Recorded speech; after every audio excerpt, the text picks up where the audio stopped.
Assalamualaikum Zakir bhai. I am Joseph Fernandez working in a call center. मेरा सवाल आपसे ये है कि मुझे कई दोस्त मिले जिनमें से कुछ सिया है और कुछ सुन्नी. जैसे आपने कुछ देर पहले बताया कि जो इंसान मानता है कि अल्लाह एक है और मोहम्मद अलैहिस्सलाम आखिरी पैगंबर है, तो मैं मानता हूँ इस बात को. तो अगर मैं ये कहूँ कि मैं मुसलमान हूँ तो ये झूठ नहीं है. लेकिन मुसलमान बनने के बाद एक नमाज पढ़ना बहुत जरूरी होता है और कुछ तरीके हैं जो दोनों ही दोस्तों ने मुझे बताए, लेकिन उनके तरीके अलग अलग हैं. तो मुझे ये समझ में नहीं आया कि किसका तरीका मैं अपनाऊं, क्योंकि दोनों ही अपने तरीकों को सही समझते हैं. भाई साहब ने सवाल किया कि अगर अल्लाह एक है उसमें मानना है और मोहम्मद सल्लल्लाहु अलैहि वसल्लम पैगंबर है तो मैं मानता हूँ, तो उस तरीके से मुसलमान हूँ मैं. लेकिन मेरे दो दोस्त, एक शिया एक सुन्नी, और मुसलमान बनने के लिए नमाज पढ़ना जरूरी है, तो किस तरीके से नमाज पढ़ूं? भाई साहब, आप कहते हैं कि अल्लाह एक है, आप मानते हैं कि अल्लाह के पैगंबर मोहम्मद सल्लल्लाहु अलैहि वसल्लम आखिरी पैगंबर है, तो आपने कहा कि किस तरीके से नमाज पढ़ूं? ये शिया सुन्नी जो आपने पूछा, आप जब कुरान पढ़ेंगे, कुरान में ना शिया है ना सुन्नी है. कुरान में ना शिया है ना सुन्नी है.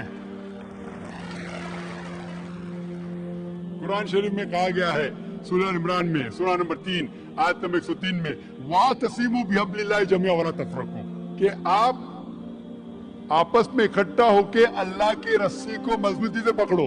अल्लाह की रस्सी है कुरान और सही हदीस. तो आप देखिए कुरान में क्या लिखा है और अल्लाह के रसूल के सही हदीस में क्या लिखा है. तो जो भी आपसे कुछ कहता है, अगर कुरान और सही हदीस के मुताबिक है, आप उसकी बात मानो. जो जाकिर कहता है वो भी कुछ अहम नहीं इस्लाम में. जाकिर इस्लाम में जीरो है. जो जाकिर कहता है वो बात मानना जरूरी नहीं. लेकिन जब मैं कुरान का हवाला दिया तो आपको कुरान की बात मानना फर्ज है. जब मैं सही हदीस का हवाला दिया तो आपको सही हदीस की बात मानना जरूरी है. तो इसीलिए कोई भी शख्स कुछ कहता है, अगर इख्तिलाफ है उसमें, तो फिर से रुजू हो जाओ कुरान और हदीस के पास. क्योंकि कुरान में लिखा है सूरह निसा में, सूरह नंबर 4 आयत नंबर 59 में, वर्स नंबर 59 में, अतिउल्लाह वाति रसूल, अल्लाह की इताअत करो, अल्लाह की बात मानो और अल्लाह के रसूल की बात मानो. और वो लोग those who have been charged with authority, जो उलुल अम्र है, वो लोग जो आपके अमीर है. लेकिन अगर इनमें इख्तिलाफ है, फिर से रुजू हो कुरान और हदीस के पास, अल्लाह और अल्लाह के रसूल के पास. तो अगर दो शख्स, दो आलिम, कोई भी इख्तिलाफ है, आप फिर से मुड़ो अल्लाह और अल्लाह के रसूल के पास, कुरान और सही हदीस के पास. फिर देखो कि कौन सा दोस्त, कौन सा मुस्लिम, कौन सा आलिम, कौन सा मौलाना कुरान और सही हदीस के मुताबिक कह रहा है. अब समझे? तो इससे पता चलेगा कि क्या सही है.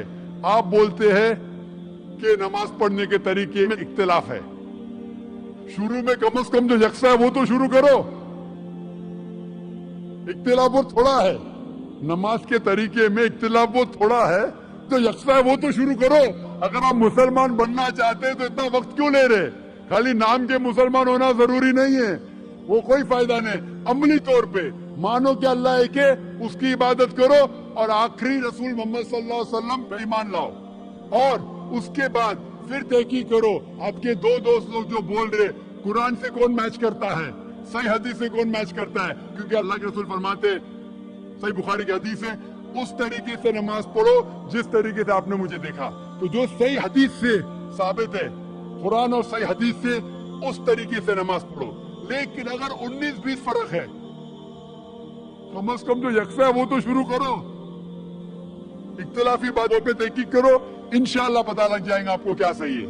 तो इंशाअल्लाह अभी आप सिर्फ नाम के मुसलमान मत न हो, अमली तौर के ऊपर मानो कि अल्लाह एक है और अल्लाह के रसूल मोहम्मद सल्लल्लाहु अलैहि वसल्लम आखिरी पैगंबर है. Hope that answers the question. Thank you sir.